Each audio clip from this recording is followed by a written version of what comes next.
seconds. 2 seconds. Okay. Thank you.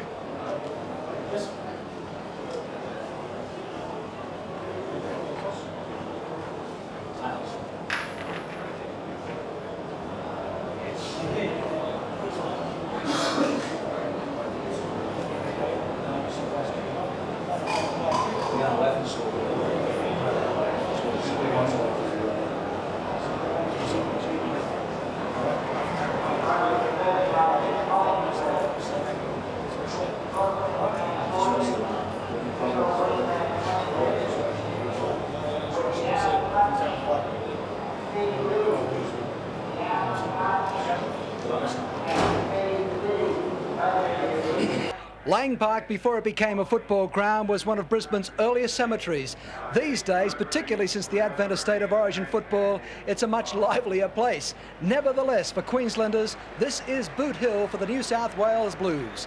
Tonight, another sellout for Game 3, the decider. State of Origin fever has raged here, especially since that spectacular and highly controversial game 2 weeks ago.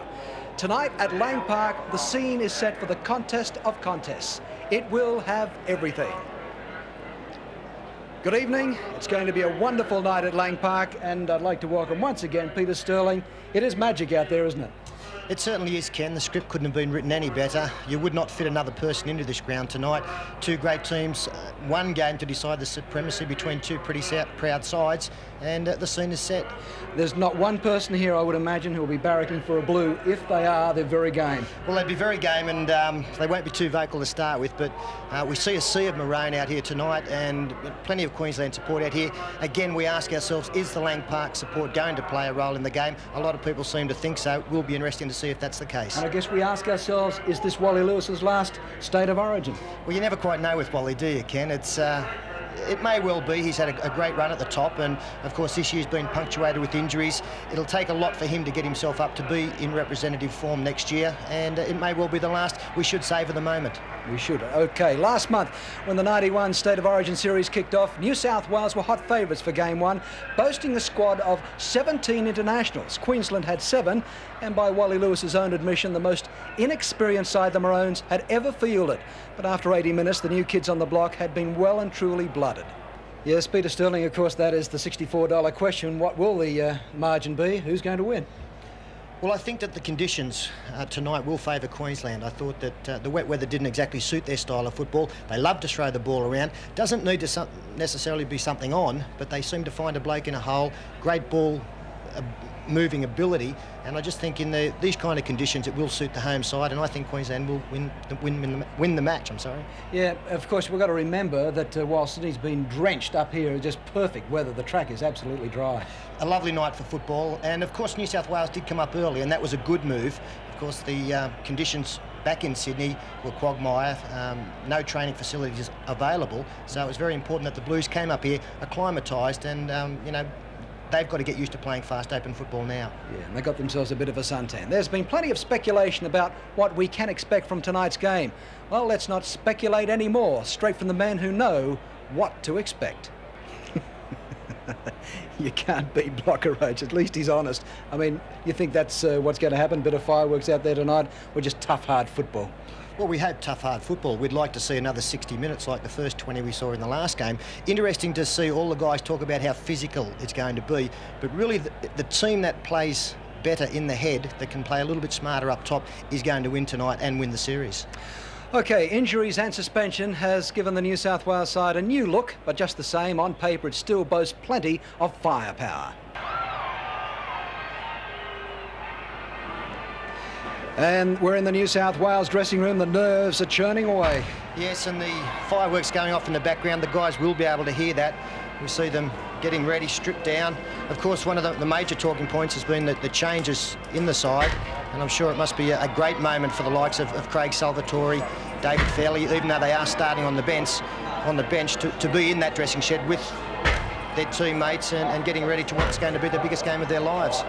Yeah, they seem to be fairly well in control of what they've got to do here tonight. Watching them running around here today, they've been absolutely magic in their approach. We will be back right after this.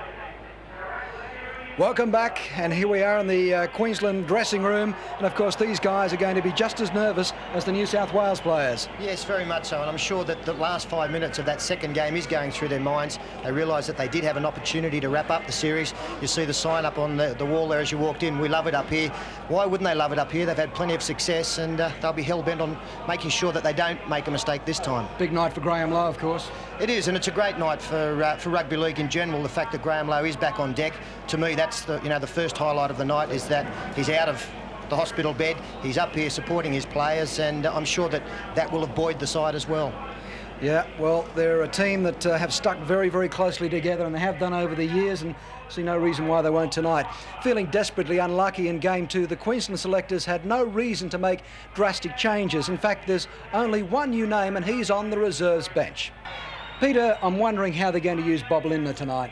I think you'll see a fair bit of Bobby Lindner. You'd be silly not to use the Australian lock as much as possible. Of course, he's coming back from injury, but what a player. Player of last year's Kangaroo Tour, and I'd be using him as much as possible. We see him stretching up there. He wouldn't be playing in the game if he didn't feel as though he was 100% fit, and a strike player to come off the bench. Yeah, what a quality player to have on the reserves. Every player gets pre-game nerves, and the bigger the game, the greater the nerves, but there's something about playing State of Origin football at Lang Park which is different, and players all agree on one thing: if you fail, you can't master those nerves. Yeah, well, I guess that's the way to do it. Easier said than done. You have to enjoy it up here, Ken. You have to come up here, run onto the field, whether you're wearing a maroon or a blue jersey, and say, well, this is where I want to be tonight. This is the one and only place. And I'm sure that the New South Wales blokes are experienced enough to come up here and realise that this is a great opportunity, a great atmosphere, and something that's not going to happen too often in their footballing lives.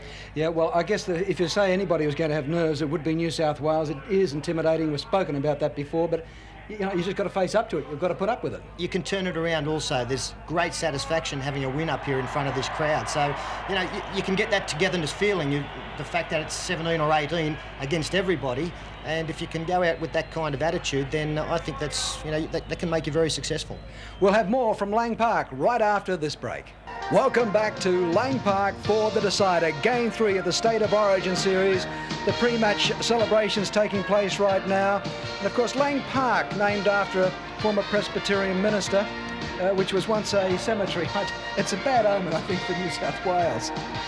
Well, we hope it's not, Ken, but it's a little bit of history I didn't know, and I'm hoping that the 17 players in the Blues dressing shed are of the same thought of mind as I am. It's, I suppose there's a little bit of history there, but I'm sure it's not going to play too much of a role tonight, and I'm sure that the Blues are ready to go.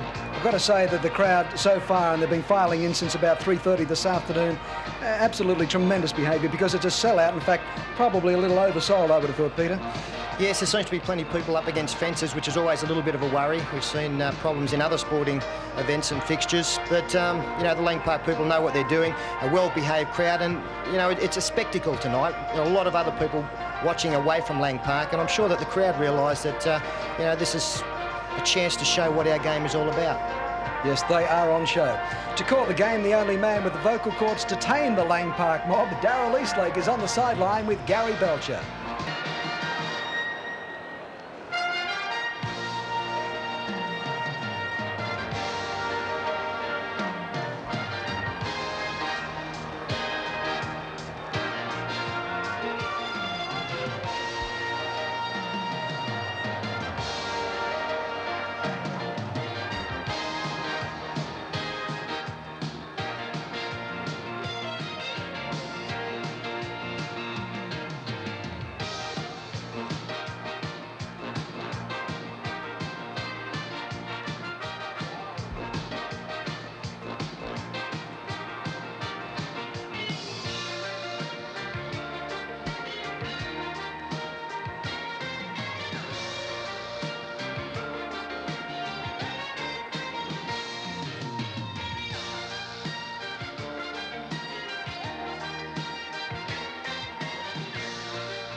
We are just a few minutes away from the kickoff here at Lang Park for the decider. More right after the break.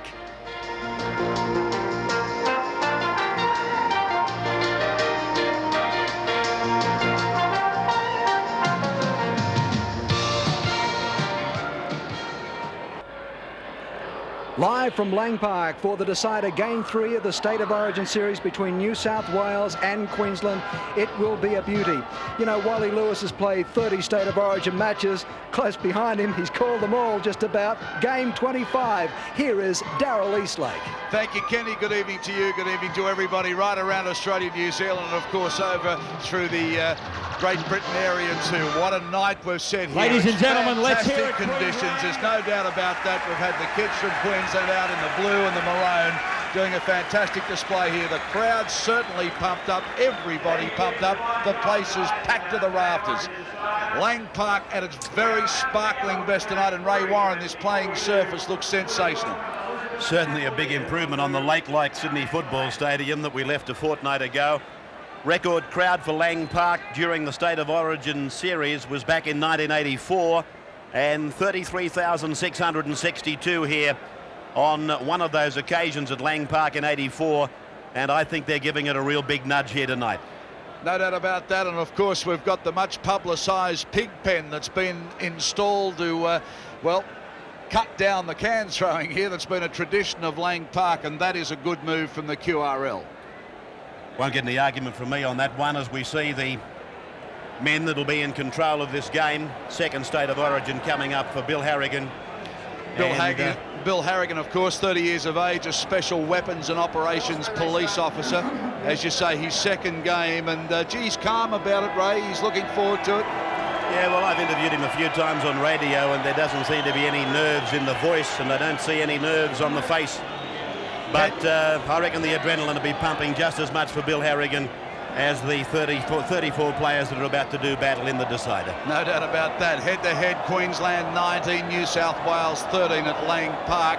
Queensland 13, New South Wales 6. Now, Queensland have won the last 6 at Lang Park. It certainly is a factor, Ray. There's no doubt about that.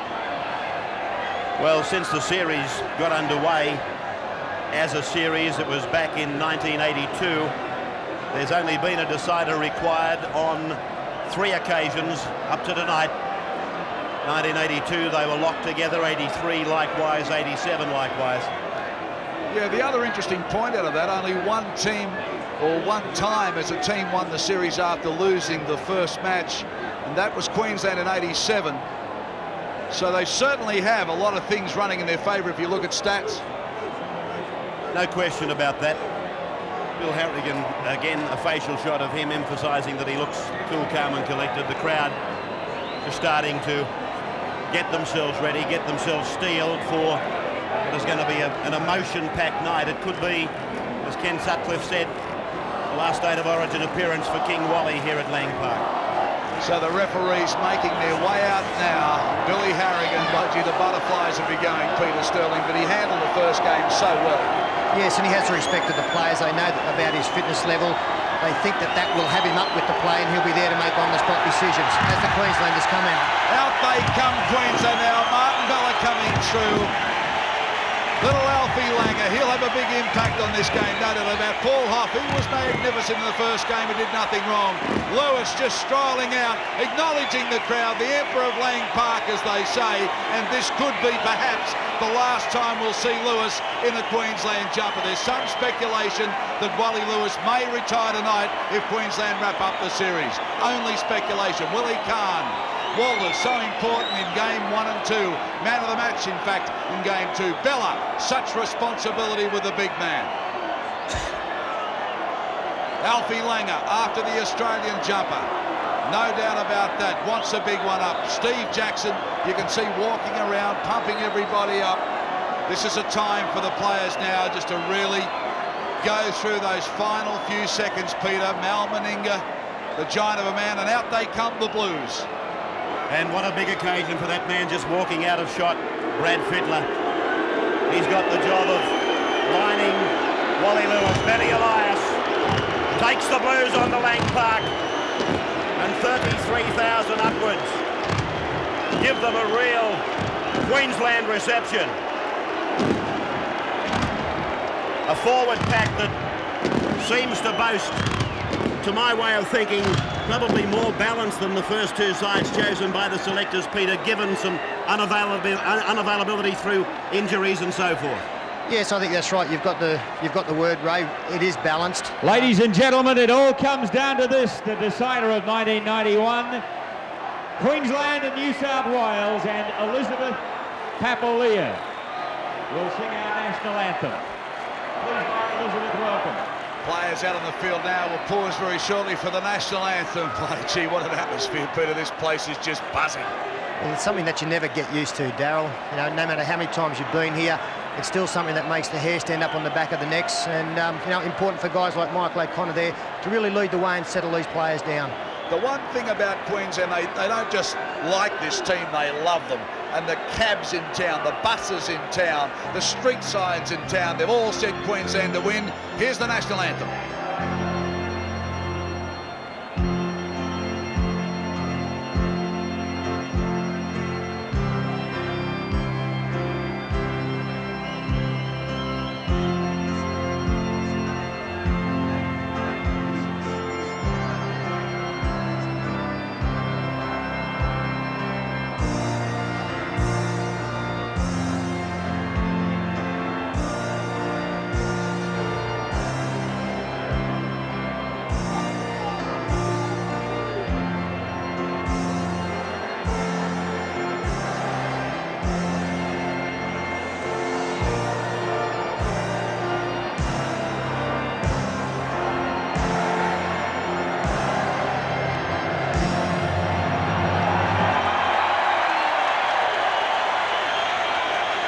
David Gillespie, powerhouse forward, has been such a workhorse for the Blues. O'Connor, that magnificent kick, that's the victory for the Blues, the Tooheys Blues at the Sydney Football Stadium. A kick he'll never forget.